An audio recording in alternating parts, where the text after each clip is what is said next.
Muy buenas tardes a todos, a todas. Les damos la bienvenida desde este espacio virtual del Instituto de Estudios Judiciales de la Suprema Corte de Justicia de la Provincia de Buenos Aires a este primer encuentro de este ciclo sobre herramientas para el abordaje judicial del maltrato y abuso sexual contra las niñeces y adolescencias.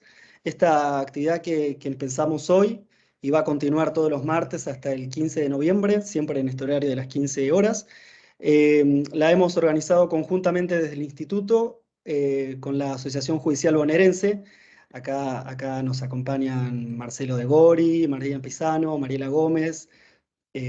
Así que bueno, para empezar hoy nos acompaña la doctora Marisa Graham, pero antes le voy a dar la palabra a Marcelo de Gori. Él es secretario de Investigación y Capacitación de la Asociación Judicial Bonaerense. Bueno, muchas gracias Camilo. Bueno, muchas gracias al Instituto de Estudios Judiciales. Como bien dijiste, soy el secretario de Investigación y Capacitación de la JB.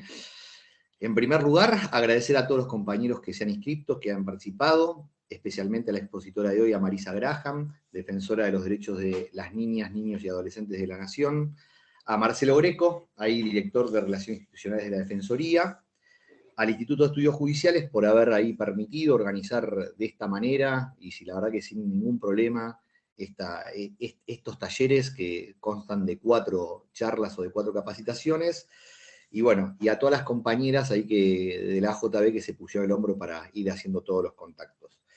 Desde que asumimos nosotros como conducción de la JB, en febrero de este año, nos propusimos como objetivo, aparte, defender los derechos de las y los trabajadores judiciales, empezar a realizar distintas charlas de capacitación y de debate para poder, desde la JB, tener otra visión y que estas charlas nos permitan debatir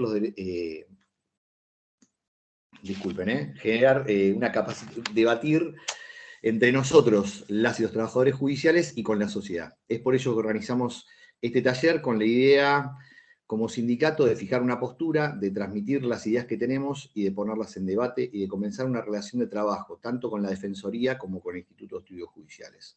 Por otro lado, para nosotros es muy importante no solo transmitir y discutir con los trabajadores judiciales, sino que aparte brindar ciertas herramientas que nos permitan garantizar en los hechos los derechos de las niñas, niños y adolescentes.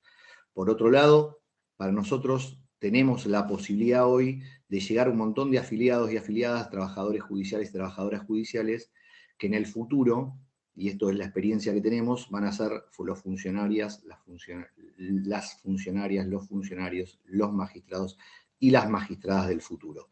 Con lo cual me parece que podemos empezar a debatir un montón de ideas, un montón de posturas y un montón de saberes que tenemos las y los trabajadores judiciales y que los podemos empezar a discutir en este momento y que seguramente lo van a aplicar o lo van a poder aplicar en sus tareas y en sus trabajos y en sus funciones a futuro. Bueno, desde ya muchas gracias. Le damos la palabra a María Pisano, secretaria de Derechos Humanos de la JB, y bueno, que salga muy bien este encuentro. Bueno, buenas tardes a todos los compañeros y las compañeras que están presentes. La verdad que es un orgullo y un honor para nosotros y nosotras tener a tantos compañeros y compañeras inscriptos en este curso de distintos sindicatos y de distintas organizaciones.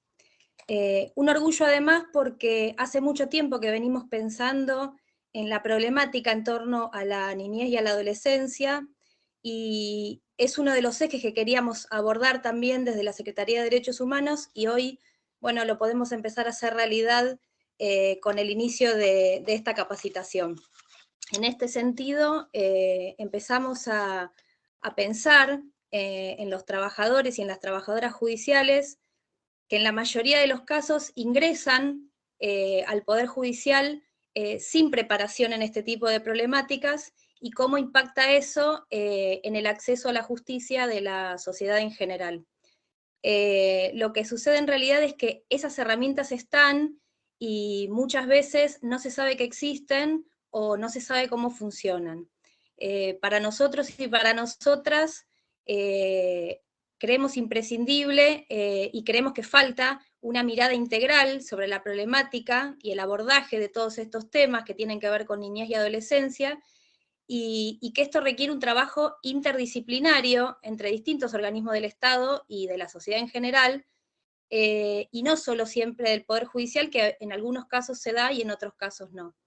En este sentido también estamos convencidos que este trabajo debe realizarse desde el paradigma de la protección integral de los derechos de niños, niñas y adolescentes, y esto como parte fundamental de los derechos humanos. Así que, bueno, ahora sí le damos la palabra a los que saben. Le paso la palabra a nuestra compañera Mariela Gómez. Mariela es trabajadora judicial de la Fiscalía de Intervención Temprana de Violencia en la Familia y de Género del Departamento Judicial de Mar del Plata, y además es co-coordinadora del Consejo Local de Promoción y Protección de los Derechos de Niñeces y Juventudes del Partido de General Pueyrredón.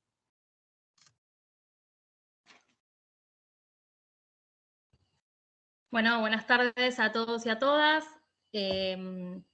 Gracias por sumarse a la propuesta, que como decía Marcelo, tiene por objetivo generar una instancia de intercambio, que todos nos vayamos después de estos 4 encuentros con mayores herramientas para aplicar en los procesos en los que intervenimos o en las situaciones que acompañamos para el caso de la sociedad civil.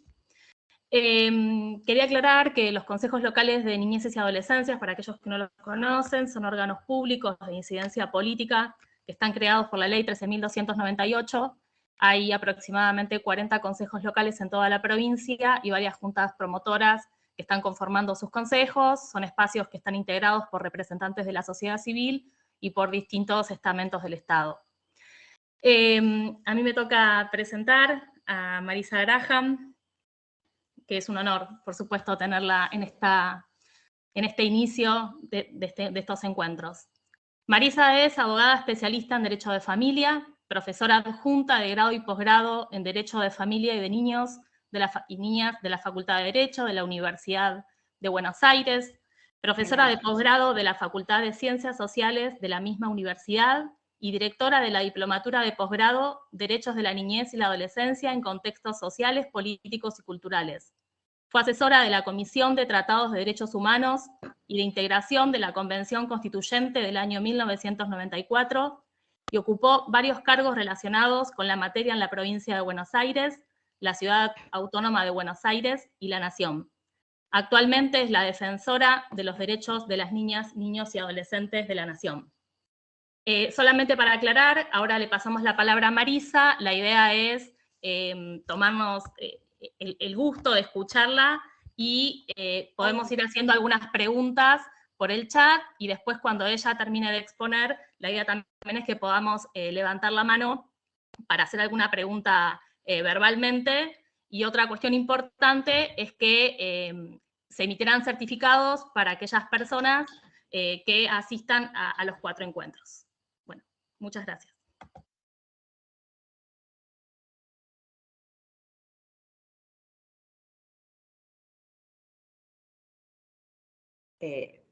¿Alguien más va a hablar o ya me toca a mí? No. A vos. Ah, bueno, perdón. Estaba pidiendo aire acondicionado, acá hace mucho calor. Bueno, primero, buenas tardes a todos, a todas, a todes. La verdad, agradecerles la invitación a participar de estos diálogos que pretendemos iniciar o compartir con ustedes en esos términos, en términos de diálogo, sobre todo teniendo en cuenta el tema que por lo menos a mí me dijeron que yo tenía que abordar hoy, no sé si es correcto, que es el tema particularmente de abuso sexual intrafamiliar. Por lo menos eso me dijo Marcelo Greco, que se haga cargo de la comunicación.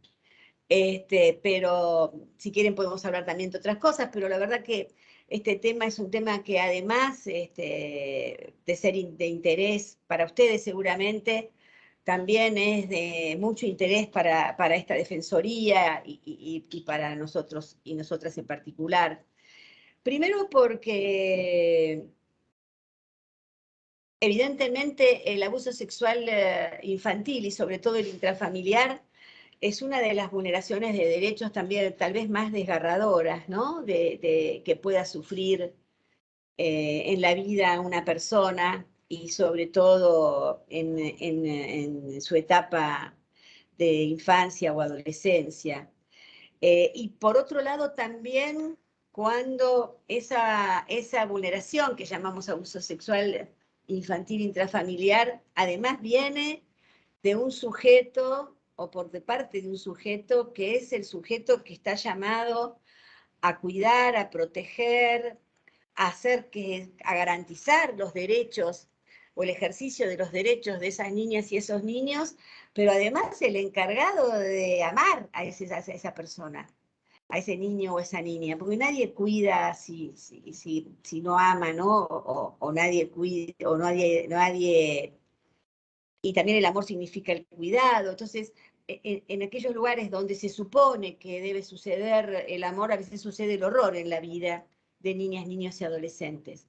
Y también, adelanto alguna conclusión, también por la experiencia que tengo en particular y que tenemos como Defensoría, también es cierto que si bien estamos hablando siempre de derechos humanos y los derechos humanos son universales, en este caso particular, como en otros casos de vulneración de derechos, también hay que tener en cuenta el derecho humano a la singularidad o a la mismidad, como dicen algunos autores, ¿no? Algunos colegas, el derecho a ser uno mismo y no otro. Esto quiere decir que no en todos los casos las niñas y los niños van a reaccionar y van a vivir este hecho traumático de su vida de la misma manera. Hay personas que han pasado por este hecho traumático y no han podido salir de él y han quedado atrapados en ese hecho traumático. Y hay otras personas que han pasado por el mismo hecho o similar y han alcanzado ciertos grados de felicidad en su vida, como todos tenemos que cargar con algunas cicatrices, algunas heridas, algunas marcas de la vida. Todos tenemos marcas, ¿no? Y con esas marcas más o menos tratamos de avanzar y alcanzar grados de felicidad. Claramente, este es un trauma que si no se trabaja mucho y muy bien, es difícil transitarlo, ¿no? Y la verdad que yo como abogada lo que sí puedo decir es que muchas veces las sentencias son parte de esa reparación subjetiva que necesita este cuerpo que ha sido avasallado a tan temprana edad y ha sido incluido de una manera violenta en la sexualidad humana, ¿no? Teniendo en cuenta que todos somos seres sexuados desde que nacemos. Y la Corte Interamericana de Derechos Humanos lo dice en sus fallos, ¿no? Esta sentencia es parte de la reparación, ¿no? En la parte de las reparaciones, que es como la parte de la resolución de la sentencia, la Corte la llama las reparaciones, suele decir en su primer punto que esta sentencia ya es una reparación para la víctima.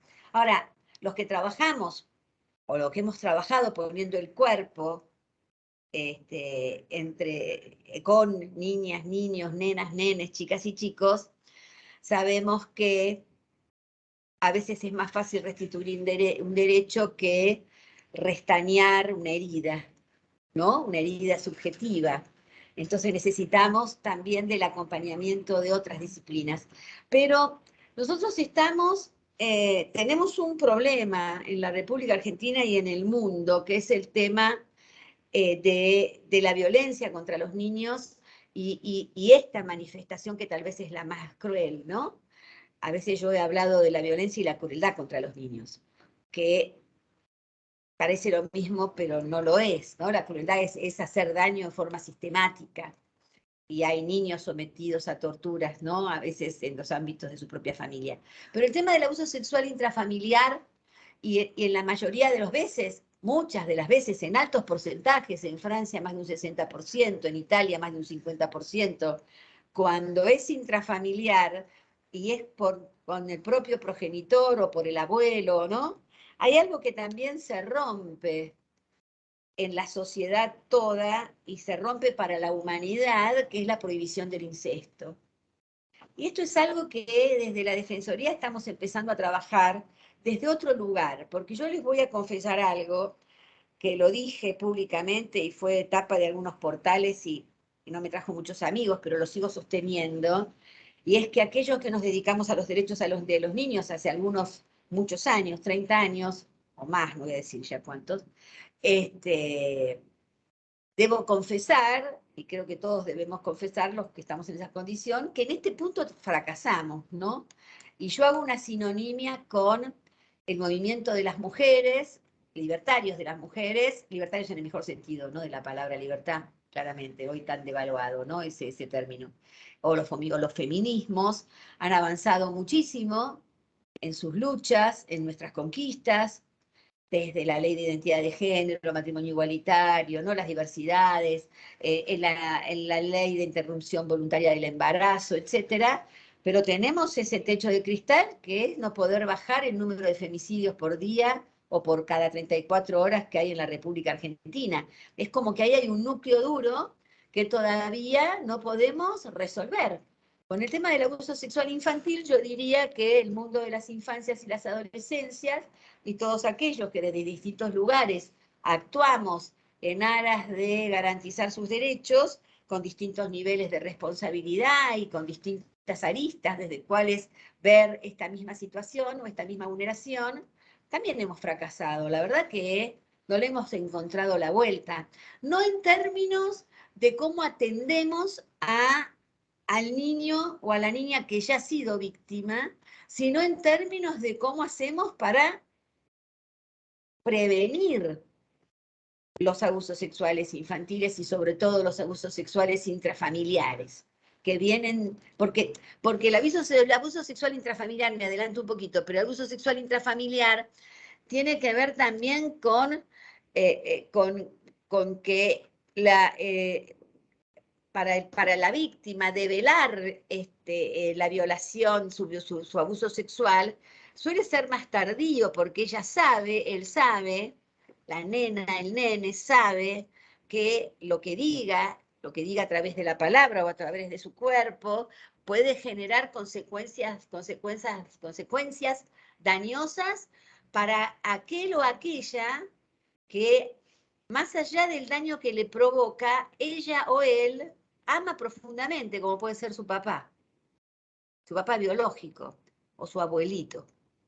El máximo, creo, yo tuve un caso ahí cuando trabajaba en la CENAF de una abuela paterna que abusaba de su nieta de 8 años, ¿no? Digo, entonces uno no espera eso, ¿no? Entonces los niños y las niñas suelen proteger a sus mamás, a sus papás, sobre todo, en la mayoría de los casos, no porque no haya casos, insisto, de mujeres, como el caso que acabo de mencionar de esta abuela, en general son los varones, ¿no? Son los papás y son los papás biológicos, porque también hay como un desplazamiento hacia el novio de la mamá. Es cierto que a veces las parejas de las mamás, que no son los padres biológicos, pero que viven con las niñas y los niños, suelen ser los abusadores. Pero eso no quiere decir que no haya incesto igual. El incesto sigue existiendo, es igual, por más que no sea el padre biológico. Pero además hay un desplazamiento a otra vez echarle la culpa a la mujer, ¿no? Que es la que elige un compañero que es un abusador. Entonces hay también un desplazamiento de responsabilidades otra vez a las mujeres. Pero yo quería compartir con ustedes algo en relación no solo a qué hacemos después, cuando este cuerpo infantil ya ha sido avasallado, sino qué hacemos antes, ¿no? Y nosotros estamos tratando de hurgar, no en otras disciplinas, sino en diversas disciplinas. En la DF hay antropólogos, sociólogas, psicólogas, trabajadoras sociales, abogadas, ¿no? Tenemos casi un 77% de profesionales componen nuestro plantel, el plantel de este organismo tan nuevo, ¿no? Pero somos todos niñólogos o niñólogas, como suelo decir yo, le puse este nombre hace muchos años. Tampoco me trajo muchos amigos eso. Pero digo, la verdad que estamos tratando de divulgar en otros, en diversas disciplinas, pero que no se dedican a los derechos de los niños, para que nos cuenten un poco cómo lo ven ellos desde, como decimos acá, desde otro frasco, ¿no? Porque ahí vieron que hay frascos, nosotros estamos en el frasco de los derechos de los niños, y hay otros que ahora estamos trabajando en la próxima observación del Comité sobre Cambio Climático. Entonces, hay otros que saben sobre el cambio climático y los impactos desventajosos que tienen para toda la población, para la humanidad toda, y cómo afectan en particular a niñas, niños y adolescentes.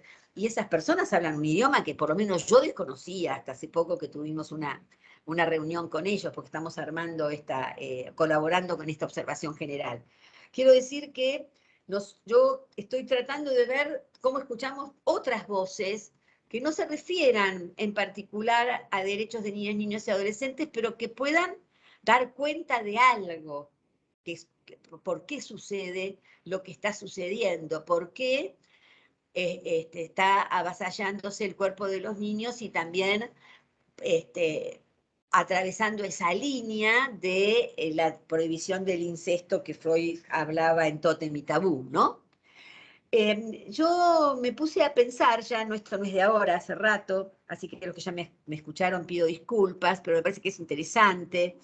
Yo soy, como buena abogada, tengo una fascinación y una gran curiosidad sobre la etimología de las palabras, de dónde vienen las palabras que solemos utilizar, no solo en el lenguaje cotidiano, sino también en el lenguaje jurídico, ¿no?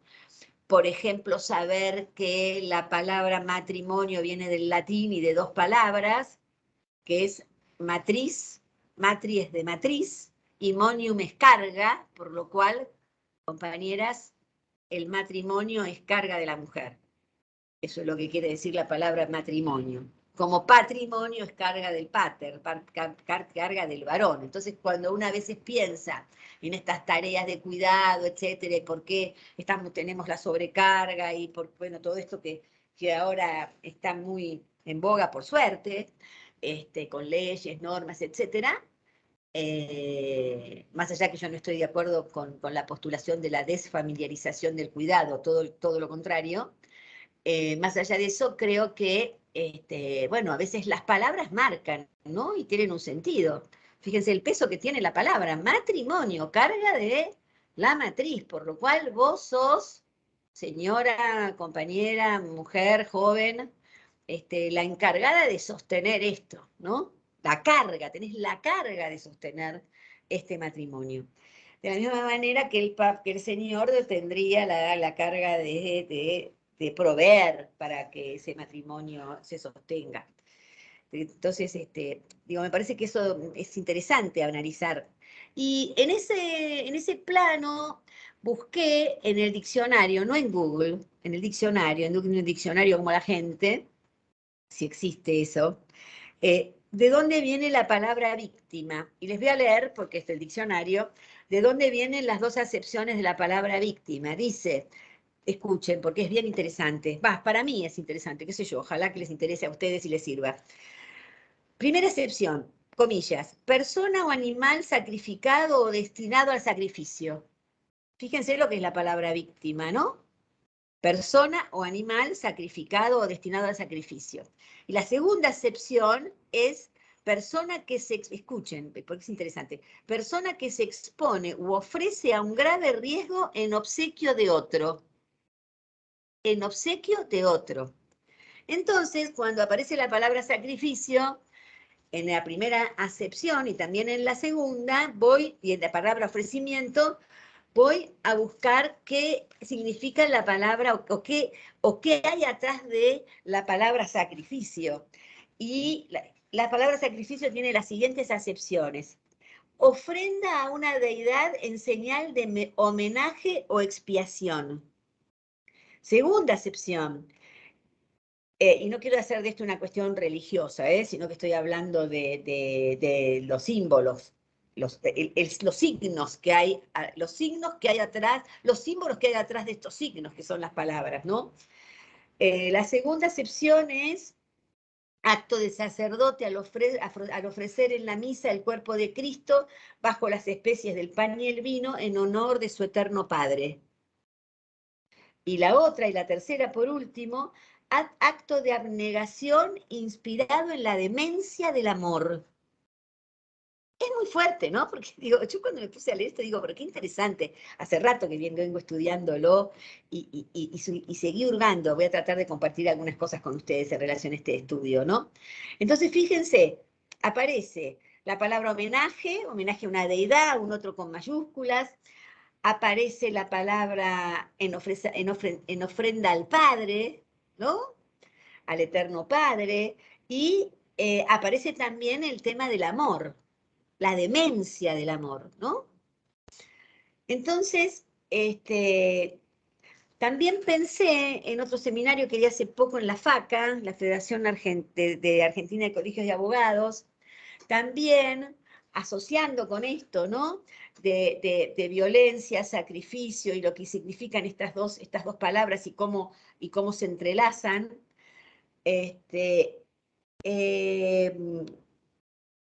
La parábola del Monte Moriah, ¿no? Las especialistas en derecho de familia solemos, o tenemos la costumbre, algunas de ellas, o creo que si no lo hacen, habría que hacerlo, los que nos dedicamos al derecho de familia, es interesante leer el Antiguo Testamento, porque claramente en el Antiguo Testamento, y insisto, no estoy hablando de un tema religioso, estoy hablando de que allí surgen todos los mitos fundantes de la civilización judeo-cristiana a la cual pertenecemos, ¿no? Todos nosotros y todas nosotras, más allá de las creencias y de las religiones que tengamos, etc. Entonces, ustedes recuerdan que es lo que es el Monte Moriah, la parábola del Monte Moriah, es cuando Dios le pide a Abraham, cuando va a ir al Monte Moriah a hacer el sacrificio del Cordero, ¿no? Cordero de Dios, que quitas el pecado del mundo, había ofrendas que implicaba sacrificar animales.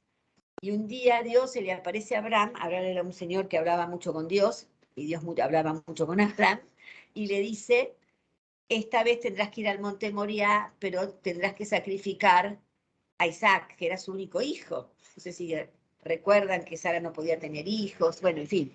Y cuando es grande se le aparece el arcángel San Gabriel, que también hablaba mucho con los arcángeles y qué sé yo, en aquellas épocas, y el arcángel San Gabriel le dice que va a ser madre, y es madre de Isaac. Otro día les cuento la historia de Agar por el primer vientre por subrogación que hubo en la historia de la humanidad, por lo menos en el Antiguo Testamento. Pero cuando Dios le pide a Abraham que vaya al monte Moriah a sacrificar a Isaac, él le dice a Isaac que lo acompañe, y Isaac lo acompaña, y cuando se está yendo para el monte Moriah, Sara, la mujer de Abraham, le pregunta, ¿dónde está el cordero que va a sacrificar? Y Abraham le contesta una frase que nosotros solemos utilizar, o solíamos utilizar, por lo menos cuando yo era chica se escuchaba mucho, que es cuando Abraham le contesta, Dios proveerá. Quédate tranquila, mujer, que Dios proveerá. Y en el camino hacia el monte Moriah, Isaac le pregunta a su padre, padre, ¿dónde está el cordero que vamos a sacrificar? Y Abraham le contesta lo mismo, no te preocupes, hijo, que Dios proveerá. Y cuando llega al monte Moriah, Abraham pone a su hijo Isaac sobre la pira sacrificial, y cuando lo está por apuñalar, Dios le dice que se quede tranquilo, que no lo mate, que no apuñale a su hijo, porque ha demostrado que puede conducir el pueblo elegido. Y digo, fíjense, ¿no? Dios le pide a Abraham aquello que es lo insustituible para la vida de un padre o de una madre, que es el hijo, ¿no? Es el hijo, la hija, no importa que sea el único hijo, es el hijo, la hija, ¿no? Imagínense, a cualquiera de nosotros tuviéramos que sacrificar a nuestros propios hijos o hijas, ¿no?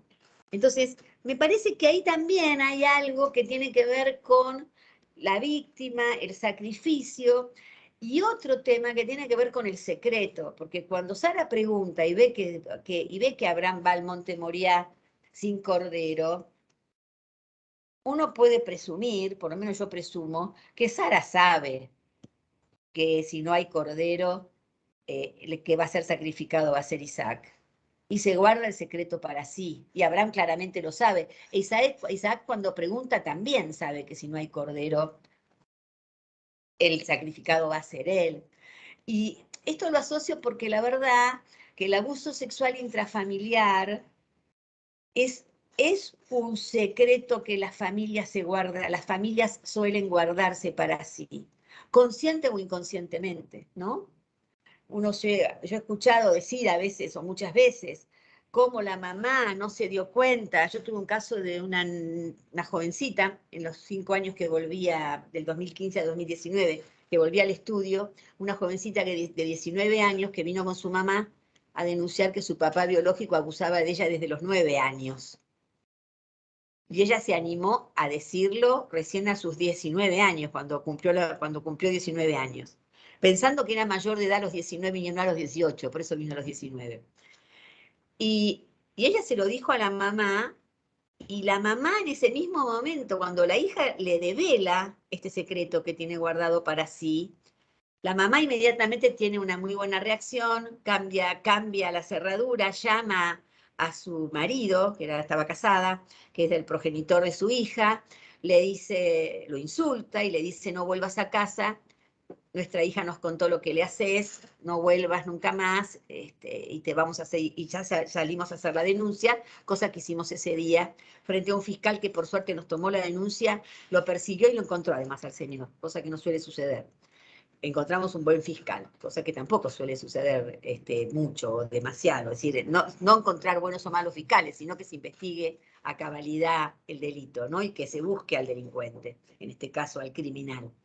Y uno podría preguntarse, y yo y mi socia en aquel momento, y mi maestra, la doctora Mijersky, y yo nos preguntábamos, pero esta señora durante 10 años nunca se dio cuenta de que su marido abusaba sexualmente de su hija, o es una partener, ¿no? Porque si es una partener es consciente.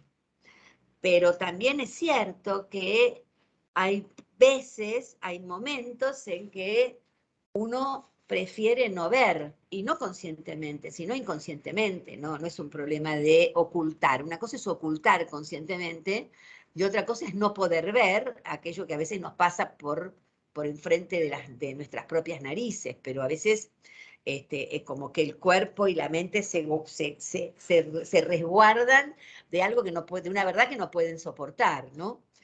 Entonces no siempre las mamás saben, o a veces saben, pero saben inconscientemente, entonces no pueden ayudar. Ahora, ¿qué hacemos nosotros, no? Cuando este secreto que se guardan las familias para sí, también tienen mucho de cultural. Ah, me quedé afuera, ¿eh?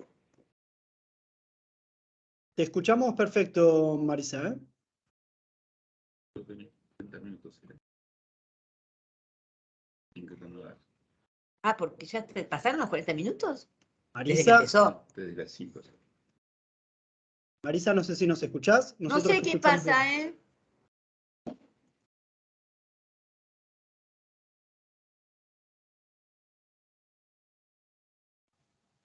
Hola Marisa, nosotros te vemos y te escuchamos bien, ¿eh?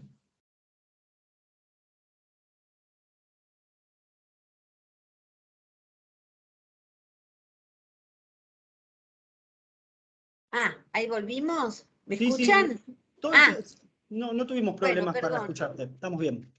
Ah, bueno, entonces sigo y me apuro porque posiblemente sea por el tiempo. Entonces, acuérdense, por ejemplo, de estos secretos que se guardan las familias para sí, ¿no? Que tiene que ver con la cultura, estas frases populares, pero que a veces nos han hecho tanto daño. O al revés, de alguna manera esa frase popular refleja algo que está sucediendo en el inconsciente colectivo, como diría Charlie, ¿no? Charlie García. Estas cosas de los trapos sucios se lavan en casa, cada familia es un mundo, lo que pasa dentro de estas 4 paredes no sale de estas 4 paredes. Entonces, para ser rápido, a ver, me parece que entonces la pelea es bastante desigual, porque estamos peleando contra siglos, ¿no? De algo que sucede con el cuerpo de los niños y de las niñas. Y cuando digo cuerpo, no hablo solamente del físico, porque los físicos, el físico tienen solo los animales, las personas humanas, las personas tenemos cuerpo, ¿no? Entonces, nosotros no solo decimos con las palabras, también decimos con todo nuestro cuerpo, ¿no? Por eso cuando la escucha de los niños tiene que ser interdisciplinar, porque no solo hablan, sino hablan y dicen con el cuerpo. Y además también necesitamos especialistas que no solo interpreten aquello que los niños dicen, sino sobre todo aquellos que callan, o aquello que callan, ¿no? Entonces para eso necesitamos especialistas en la escucha. Pero lo que sí quiero decir es que estamos luchando contra algo que está de alguna manera muy metido y que es un secreto y que aparentemente lejos de revertirse, pareciera por lo menos que hay más casos. Entonces, esto es una complicación. Ahora, ¿qué nos piden a nosotros? A los que en algún momento, en algún lugar, estamos en algún lugar del ex post. ¿Qué hacemos con... Hay dos niveles, ¿no? ¿Qué hacemos con el cuerpo de este niño, de esta niña que ha sido avasallado por un lado, y por el otro lado, qué hace la justicia con esto? Entonces, me parece que hay distintos niveles de intervención. Lo que yo creo que tienen que hacer aquellos organismos llamados a la protección de los derechos de los niños es proteger el cuerpo de ese niño o de esa niña. La policía y después el Poder Judicial tiene otra cuestión que hacer, la parte el fiscal, que es en hallar la verdad. Ahora, el problema es que la verdad está en el cuerpo de este niño. Y a veces solo está en el cuerpo de este niño. Porque no hay 1532 pruebas de un abuso sexual intrafamiliar, sobre todo, ¿no? No tenemos un montón de pruebas. Entonces, la palabra del niño y las marcas en los cuerpos de los niños tienen mucho para decir. Y a veces es lo único que tenemos.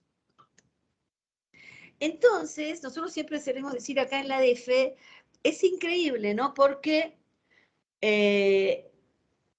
si un nene va y dice, me robaron la bicicleta, nadie va a dudar de su palabra. Y van a decirle, me robaron la bicicleta. Y no van a escuchar a 18 psicólogos, primero en el servicio local, después en el zonal, después va a ir a la psicóloga del juzgado, y después para que lo escuchen una y mil veces decir lo que le sucedió, ¿no?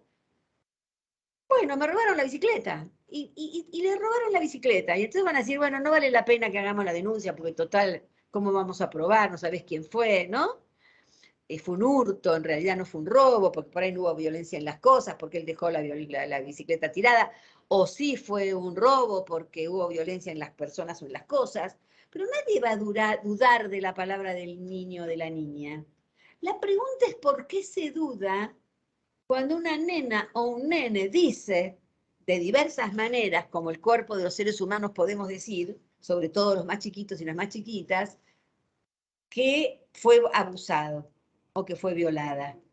¿Por qué dudamos de esa palabra? ¿Por qué aparece el falso síndrome de alienación parental para ver la co-construcción y la alienación del discurso del niño en el discurso de la adulta que hace una falsa denuncia, etcétera, etcétera? ¿Por qué aparecen estas teorías? ¿Por qué no se le da crédito a la palabra de una niña o de un niño? Entonces uno puede hablar años de la Convención sobre los Derechos del Niño, puede hablar años del derecho del niño a ser oído, pero si el niño es oído, pero no le creemos nada de lo que dice, la verdad que haremos como un como sí. ¿Eso quiere decir que en todos los casos le tengo que creer al niño? No, no en todos los casos.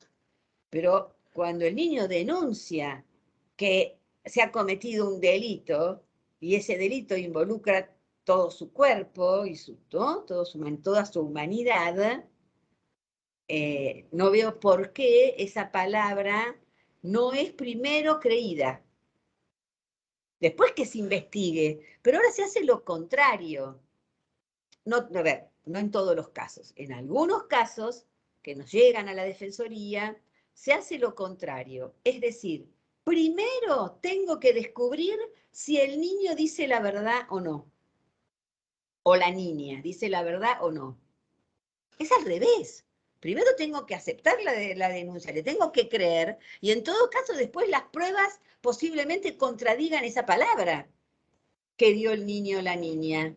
Pero no es lo mismo, porque estamos invirtiendo la carga de la prueba. Es el nene con sus 2 meses, es la nena con sus 4 años, o la pibita con sus 15 años, que tiene que probar que lo que ella dice es cierto. Y no lo tomamos como una prueba más. Hay un fallo interesantísimo de la Suprema Corte de la Provincia de Buenos Aires, que se los recomiendo para que lo lean, es Altuve Carlos Arturo, pero le doy el número, es Suprema Corte de la Provincia de Buenos Aires, es el 133.075 del 12 de mayo del 2021. Y la carátula es Altuve Carlos Arturo. Léanlo, es muy interesante, porque en una parte dice que, que la Cámara no toma en cuenta la denuncia que hace, ¿es un varón? La denuncia que hace el nene o la nena, no sé si es un nene o una nena, porque le hizo solo las partes de la declaración. No, es una nena. La alzada no toma en cuenta, la Cámara no toma en cuenta la palabra de la nena, no la toma en cuenta. Y es cierto, la única prueba que hay en este expediente es la palabra de la niña. Y es la palabra de la niña, no solamente ella diciendo, sino una psicóloga diciendo que la nena, leo acá,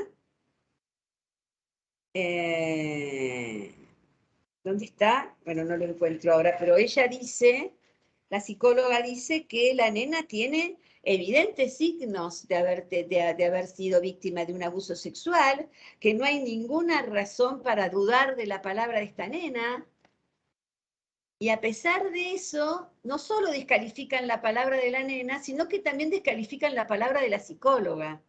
Cosa que está sucediendo mucho últimamente, ¿no? En el famoso llamado backlash, que es el ataque y la violencia que sufren no solo las víctimas directas, en este caso esta niñita abusada, sino también la psicóloga que se anima a decir aquello que escucha de la niña.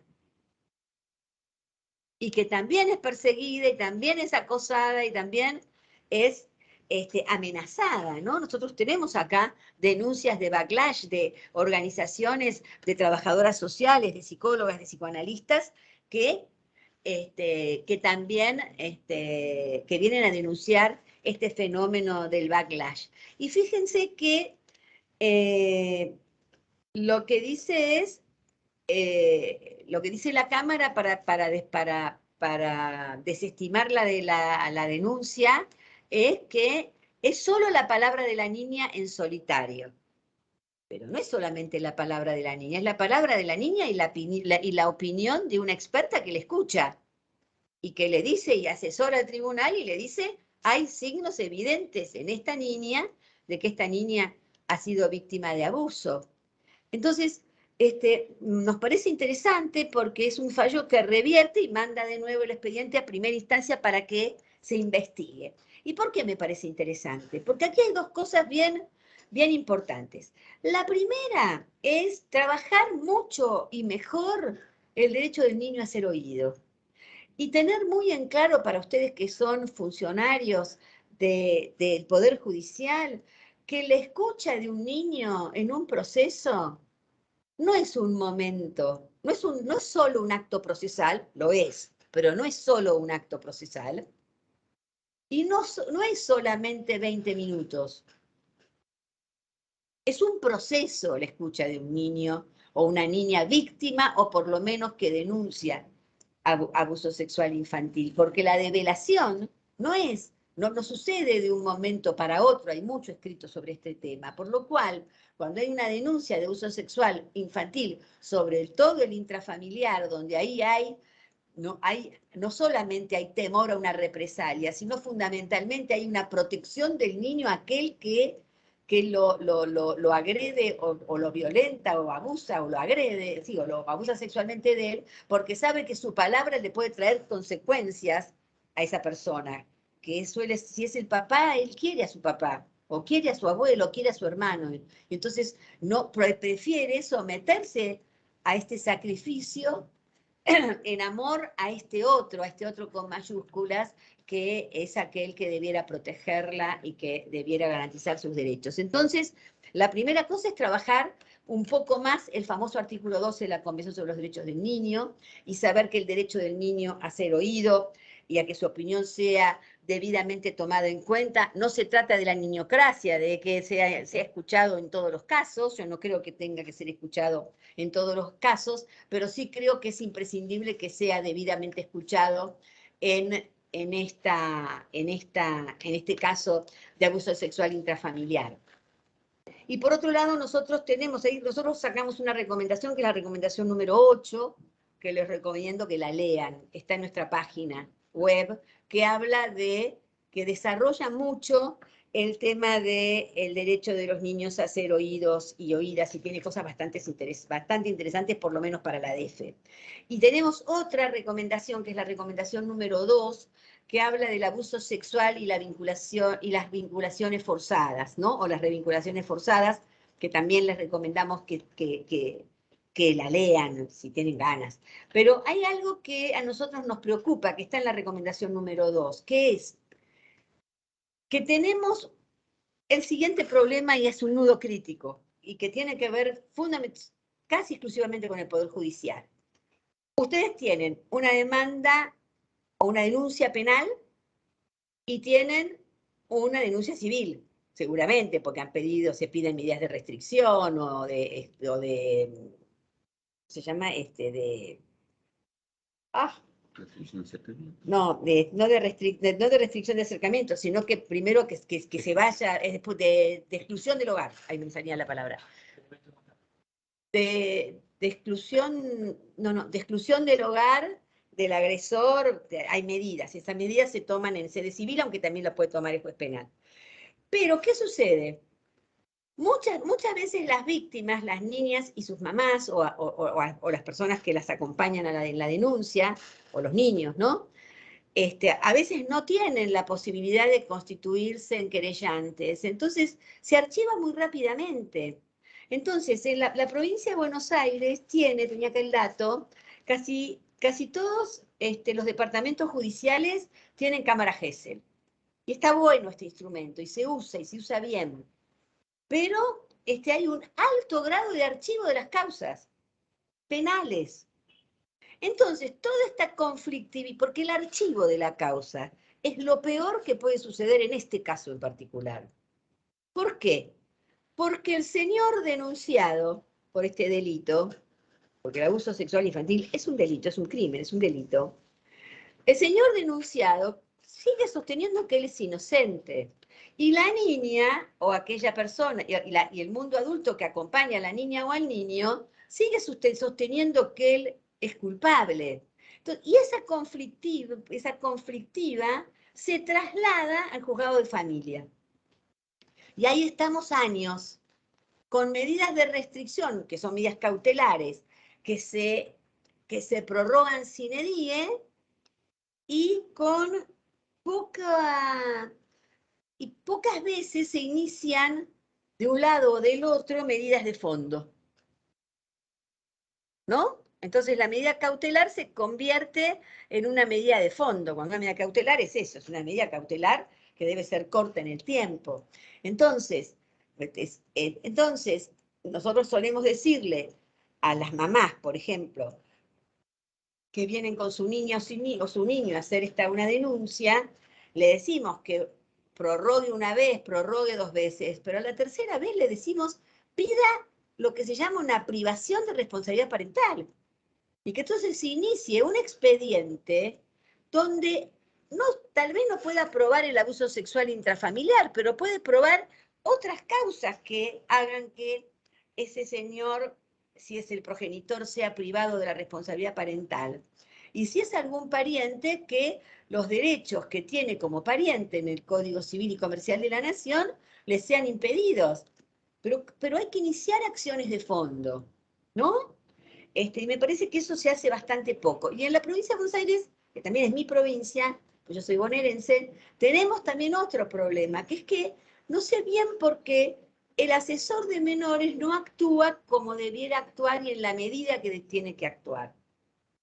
Entonces no solo necesitamos a veces abogado del niño o lo que nosotros llamamos patrocinio, defensa técnica, sino también necesitamos que el asesor de menores actúe en un expediente y en otro. Ahora, de todas maneras, más allá de nuestras recomendaciones, que sobre todo la 2 ha sido por suerte muy usada en los juzgados, nosotros sabemos porque nos llegan las noticias de que se usan bastante las recomendaciones, la 2, la 6, la 8, los invitamos a ustedes a que se les sirve y les parece un material de utilidad que lo hagan, que lo usen, pero me parece que todos y todas, todo el mundo adultos, nos merecemos una reflexión un poco, que es lo que yo trato de hacer, o lo que traté de hacer y compartir un poco con ustedes, que es esta cuestión de qué pasa con la prohibición del incesto, qué pasa cuando el abuso es intrafamiliar, por qué esto es algo que no tiene que ver, por qué es algo que sucede, yo me niego a llamarlo un fenómeno, esto no es un fenómeno, un delito no es un fenómeno, es un fenómeno, es un tsunami, pero no es un delito, un delito no es un fenómeno, pero ¿por qué esto sucede? Claramente y es transversal a todas las clases sociales. La única diferencia es que las clases altas tienen posiblemente mayores posibilidades de defensa, pero es transversal a todas las clases sociales. Y yo con esto termino, con los que les voy a compartir ahora, y me pueden, si tienen ganas de hacer alguna pregunta, podemos iniciar un diálogo, pero yo tuve ocasión de, cuando fui a visitar al Papa Francisco, hablé con él también de este tema, pero también hablé con mi par francés, el defensor de los derechos de los niños de Francia, y le planteé el tema del abuso sexual intrafamiliar y la conflictiva que tenemos ahora con los padres, los llamados padres impedidos, y el síndrome de alienación parental, y él me dijo que en Francia estaban peor que nosotros, que hay más de un 60% de los abusos son intrafamiliares, donde hay víctimas, las víctimas son niñas, niños y adolescentes. Por lo cual está probado, se prueba allí. El Papa Francisco me dijo que en Roma era más del 50%, perdón, en Italia era más del 50%, bueno, y así también les podría decir en varios países de la Comunidad Europea. Por lo cual queda demostrado que no se trata de una cuestión solamente de la promiscuidad en la cual viven nuestras familias más empobrecidas, ¿no? Sino que es transversal a todas las clases sociales, claramente. Los hijos del incesto en las clases tal vez más altas de la República Argentina esconden esta maternidad y el niño es criado por una tía, por una abuela o entregada a alguien. Digamos, hay una cantidad de cuestiones que suceden, pero está claro que en estos países europeos las condiciones materiales de vida son más altas que las nuestras, ¿no? No tienen un 50% o más, 54% de niños bajo la línea de pobreza, claramente. Y sin embargo, el 60% de los abusos sexuales intrafamiliares en Francia los abusos sexuales infantiles son intrafamiliares, por lo cual está claro que es transversal, por lo cual está claro que tiene que ver con algo que le está sucediendo a la humanidad, al ser humano, ¿no? Y entonces me parece que es importante que podamos salir de nuestros saberes para poder escuchar a otros y a otras y para pedirles opinión, porque uno puede empezar a resolver algo, por ejemplo, la vulneración de un derecho, en este caso, ¿no? Una violación brutal de un derecho, cuando sabe las causas. Entonces, cuando vos sabés las causas, es más fácil poder ver cómo incluso tratás las consecuencias. Yo lo que sí estoy segura, y con esto sí termino, es que hay que desterrar todas aquellas, y además también lo dice alguna legislación comparada, por ejemplo, hay una norma en España que prohíbe en los procesos de familia la utilización del falso síndrome de alienación parental en el Poder Judicial, en los fallos judiciales. Nosotros tenemos fallos de la Corte incluso que hablan del síndrome de alienación parental, que ha sido descalificado en el mundo entero, ¿no? Y cualquier otro tipo de obstáculo de cualquier naturaleza que obture la voz de los niños, insisto, aquello que dicen los niños, aquello que callan, y los rastros y las marcas que el abuso sexual intrafamiliar y otros tipos de violencias quedan en los niños y las niñas y las y los adolescentes. Y en otra charla podremos conversar de cómo tratar luego, pero no le corresponde tanto al Poder Judicial, de cómo tratar luego de restañar las heridas de una niña o un niño abusado. Bueno, muchas gracias y perdón por la extensión. Un gusto, Marisa, escucharte. Hay una persona, Gisela Chiavero, habías levantado la mano. ¿Querés? Te habilitamos el micrófono para que puedas tomar la palabra.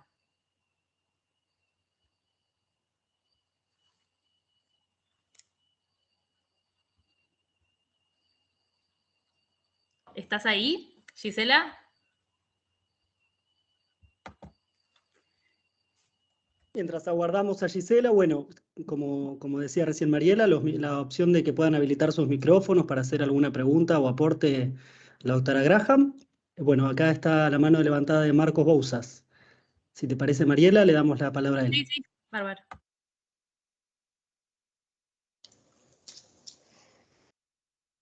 Marcos, te escuchamos. Bueno, ¿qué tal, doctora? Buenas tardes, antes que nada.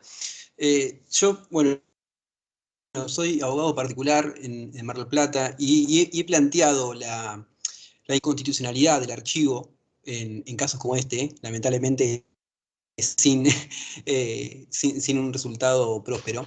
Pero yo lo que quisiera preguntarle a usted es si usted cree justamente que si usted cree que es necesario una reforma del Código Procesal Penal en cuanto a lo del archivo, en este caso, como por ejemplo existen en otros casos de otros códigos procesales, incluido el Código Procesal Penal federal, donde ante un archivo se le da la posibilidad a la víctima de que pueda instar la acción penal de manera autónoma.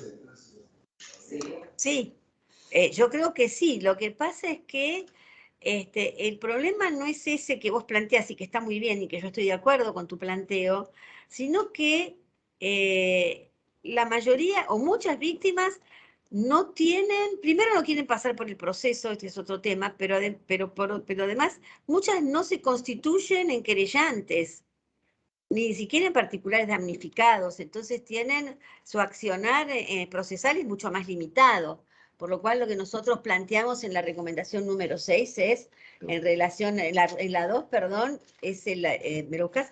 Por favor, es que pueda existir una defensa técnica para estos niños o niñas, que haga que los archivos, que los expedientes no se archiven rápidamente, ¿no? Porque tiene que ver con la garantía del acceso a la justicia, ¿no? Quiero hacer un aporte con relación a eso. En la provincia de Buenos Aires, a través de los CAJUS, de los Centros de Acceso a la Justicia de la provincia, se dispuso a partir del 7 de septiembre, si no estoy equivocada, un nuevo dispositivo que tiene por objetivo justamente acompañar a las niñeces y adolescencias que son víctimas de abuso sexual en los procesos judiciales. Así que, bueno, tendremos que activarlos, digamos, difundiendo este recurso para que todos puedan hacer uso de ello también, ¿no? Sí, hay, ¿cómo se llama? Patrocinar, ¿no? En la nación. Exactamente.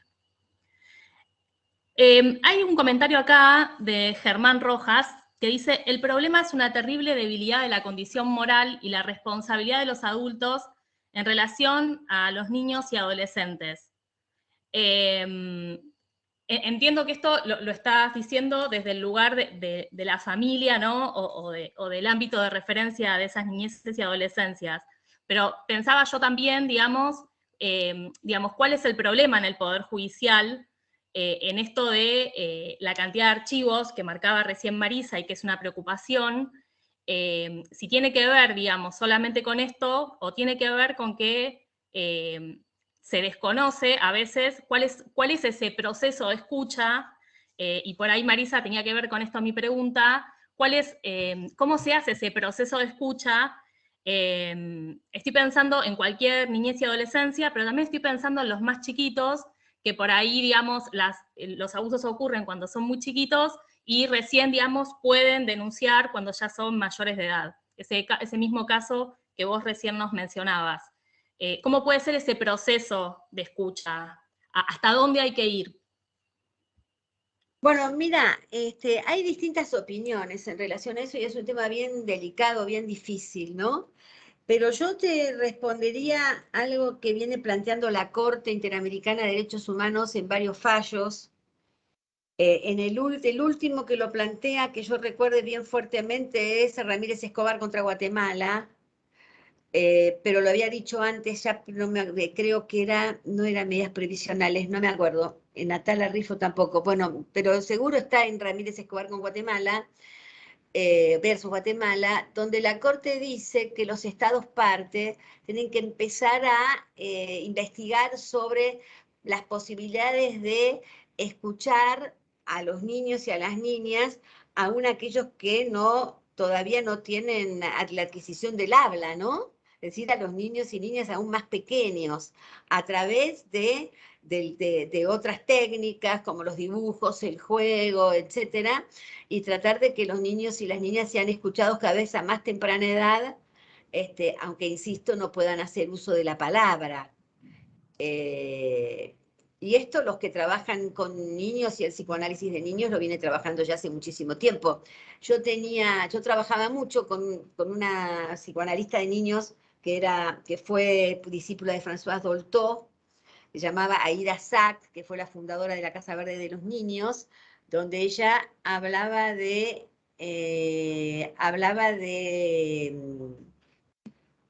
ella trataba a chicos muy chiquitos y podía develar cuestiones que le habían sucedido a las niñas y a los niños en relación a abusos sexuales intrafamiliares a través de distintos métodos de escucha que no tenían que ver con la oralidad.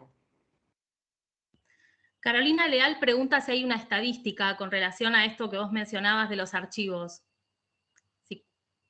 No, estadística, números acá no tengo. Sí, lo que te puedo decir es que es altísimo el grado de archivos, y en la provincia de Buenos Aires más alto que la media nacional.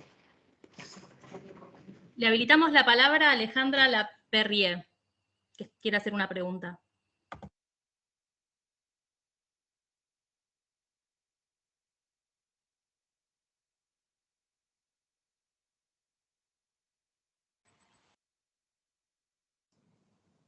Hola Alejandra, habilita tu micrófono, así puedes hacer la pregunta y bueno, vamos haciendo una o dos preguntas más y ya vamos cerrando.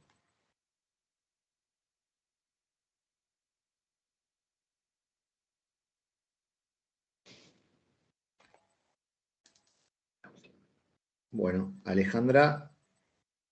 Marisa, una pregunta que a mí, a ver, me interesaba mucho el tema de por qué se le pone este nombre de síndrome de alienación parental, por qué se lo quiere relacionar con algo médico.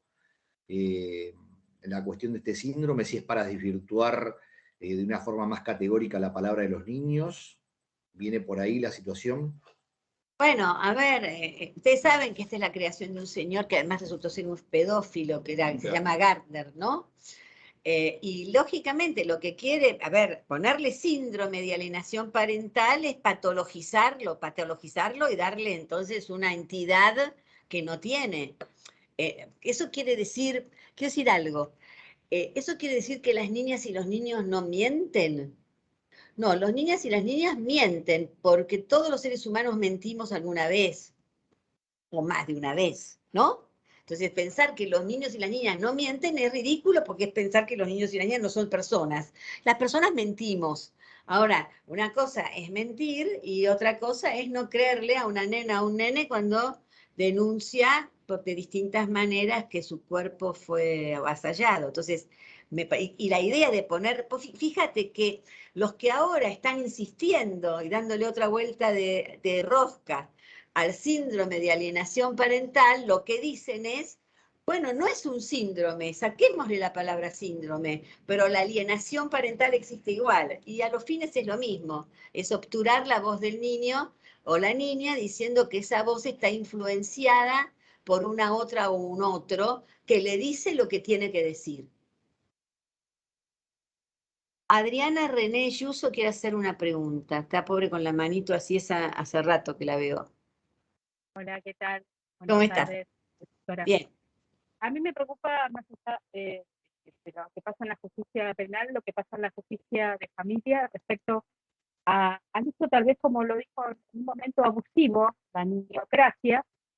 Vemos todo el tiempo cómo con el uso del artículo 12 del derecho a ser oído, se los somete a situaciones que a veces hasta diría vulneratorias, porque hemos visto preguntándole cosas respecto a situaciones familiares, no estamos hablando de abusos, pero que tienen que ver con situaciones que por ahí ocurrieron dentro del ámbito familiar, con violencias, y situaciones entre los progenitores, que obviamente el niño fue testigo de violencia, la violenció de manera, diría, casi entre directa e indirecta. Entonces, creo que hay un uso de esto, de, como bien lo dijo, que no es un acto procesal, sino que es un proceso, y donde por ahí los profesionales del ámbito del equipo técnico hemos visto que y recomendamos no hacer la intervención por la situación, el encuadre en que se le propone este tipo de escuchas, porque no es obviamente un ambiente tan ni familiar ni reconocido por el niño, porque viene a un lugar y hay 3 o 4 personas.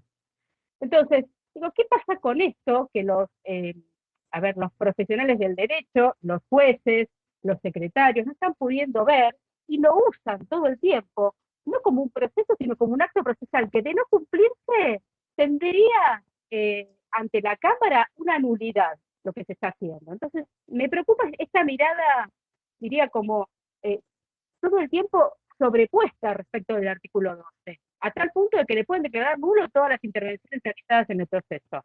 Bueno, eso es un fallo de la Corte, ¿no? De la Suprema Corte de Justicia de la Provincia de Buenos Aires, que declara nulos los procesos donde los niños, niñas y adolescentes no han sido debidamente escuchados. Me parece que el tema es, la pregunta es si deben ser escuchados en todos los casos.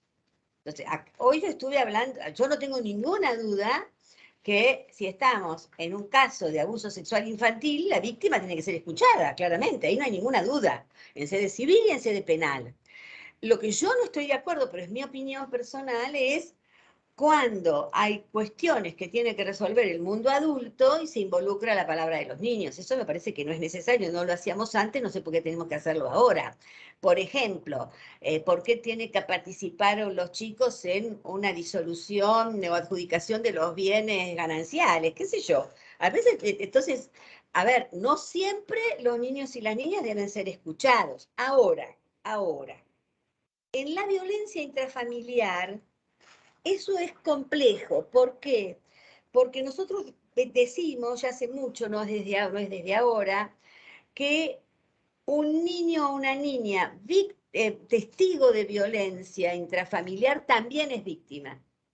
Si yo veo que mi papá o mi hermano, para no poner siempre el progenitor, porque después los padres se enojan conmigo, apalea todos los días a mi mamá, yo también soy víctima de violencia, porque es violencia psicológica, emocional, espiritual, si quieren, incluso para algunos, ¿no? Digamos, si yo veo todos los días a mi madre llorando porque mi padre o mi abuelo o mi hermano le rompe 2 costillas cada 2 por 3, yo también. Vivir en un entorno violento también aunque yo no sea la víctima directa de esa violencia, también me convierte la violencia, esa violencia física. Pero vivo en un ambiente violento y entonces también soy víctima de esa violencia. Entonces, eso me parece bien. Ahora, lo que no me parece bien es escudriñar en el cuerpo de los niños y escudriñar en la palabra de los niños para develar cuestiones que por lo menos a los que protegemos los derechos de los niños es un problema de la justicia y que la justicia se las arregle con otro tipo de pruebas también, ¿no? Digo, y no necesariamente siempre la voz de las nenas y los nenes como si fuera una variable de ajuste. Ahora, los fallos en los que yo he visto, por lo menos la Suprema Corte de Justicia de la provincia de Buenos Aires, que los declara nulos, son casos, porque lo que es lo que yo he visto, son casos en los cuales efectivamente era necesario escuchar la voz de los niños. Por ejemplo, cuando los niños, cuando una jueza o un juez o un tribunal cualquiera ordena la restitución de un niño al otro progenitor o progenitora y el niño o la niña en cuestión por H o por B no quiere. Y entonces se lo obliga con el auxilio de la fuerza pública, entonces vemos esas imágenes en televisión, que además esas siempre se televisan, por supuesto, porque garpan televisivamente, lamentablemente, esos niños tironeados con un montón de adultos gritando y llorando alrededor y la policía tirándolo de un lado y el papá o la mamá tirándolas del otro. Esas escenas me parece que son brutales y que la verdad que ahí sí hay que escuchar al niño. Y si el niño no quiere, supongan ustedes que el niño no quiere ver al papá. No hay abuso, no estamos hablando de abuso, suspendamos en un momento el tema de abuso sexual intrafamiliar y pensemos en cualquier situación en la cual el nene, por ahí hace mucho tiempo que no lo ve, X circunstancia, él dice, no quiero ver a mi papá.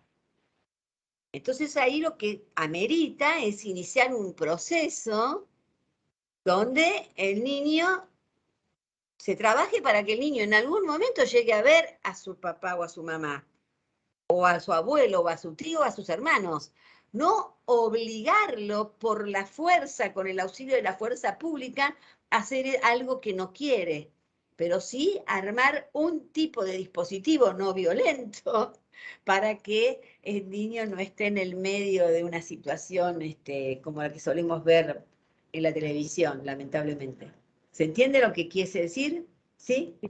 Gracias por la pregunta. Marisa, me parece que estamos para cerrar, sabemos que tenés muchas actividades y que estás ocupada, así que bueno, te queremos agradecer desde la AJB y desde el Instituto de Estudios Judiciales. Muchas gracias por haber participado y por haber dedicado este tiempo con nosotros. Y bueno, seguiremos, para todos los participantes, seguiremos los próximos 3 martes con este taller. Muchas gracias, Marisa. Chao, gracias a ustedes. Chau, hasta luego. Hasta luego.